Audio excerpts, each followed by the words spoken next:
मेरा नाम सोनू कंवर, कक्षा 7 है। कलयुग समाज के अशुभ लक्षण। कुटुंब कम हुआ, संबंध कम हुआ, प्रेम कम हुआ, मर्यादा कम हुई, लाज लज्जा कम हुई, विनम्रता कम हुई, समर्पण कम हुए, पुस्तक वाचन कम हुआ, खान पान की शुद्धता कम हुई, माल कम हुए, कपड़े कम हुए, नींद कम हुई, घी मक्खन कम हुआ, पीतल तांबे के बर्तन कम हुए, भाई भाई का प्रेम कम हुआ, सत्य कम हुआ, अतिथि कम हुए, धैर्य कम हुआ, श्रद्धा और विश्वास कम हुआ, बड़ों का सम्मान कम हुआ और भी बहुत कुछ कम हुआ, जिससे जीवन सहज था, सरल था। संतान को दोष न दे। बालक या बालिका को इंग्लिश मीडियम में पढ़ाया, अंग्रेजी बोलना सिखाया, बर्थडे और मैरिज एनिवर्सरी जैसे जीवन के शुभ प्रसंगों को अंग्रेजी कल्चर्स के अनुसार जीना ही श्रेष्ठ माना।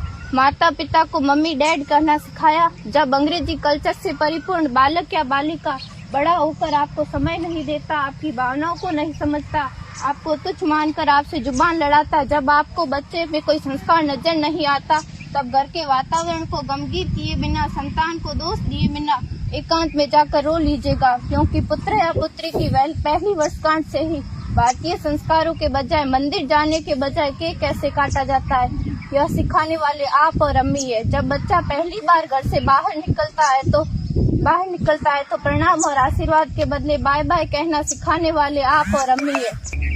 हम परीक्षा देने जाते समय इष्ट देव बड़ों के पैर छूने के बदले बेस्ट ऑफ लक कहकर परीक्षा भवन तक छोड़ने वाले आप और अम्मी है।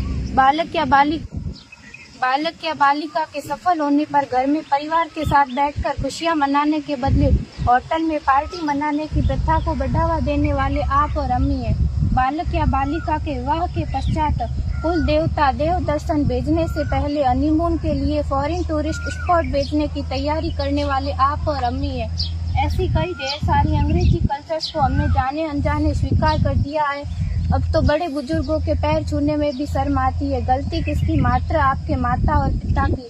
अंग्रेजी अंतर्राष्ट्रीय भाषा है, से काम का जेतु सीखना है, अच्छी बात है, लेकिन इसकी संस्कृति को अपने जीवन में उतारने की तो कोई बाध्यता नहीं थी।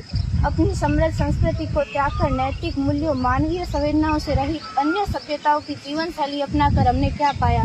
अवैध संबंध, टूटते रिश्ते, व्यसन युक्त धन, थके हारे मन, छल भरे रिश्ते, अनुशासनहीन संतानें, असुरक्षित समाज। एक बार विचार जरूर कीजिएगा कि संस्कारवान पीढ़ी क्यों आवश्यक है।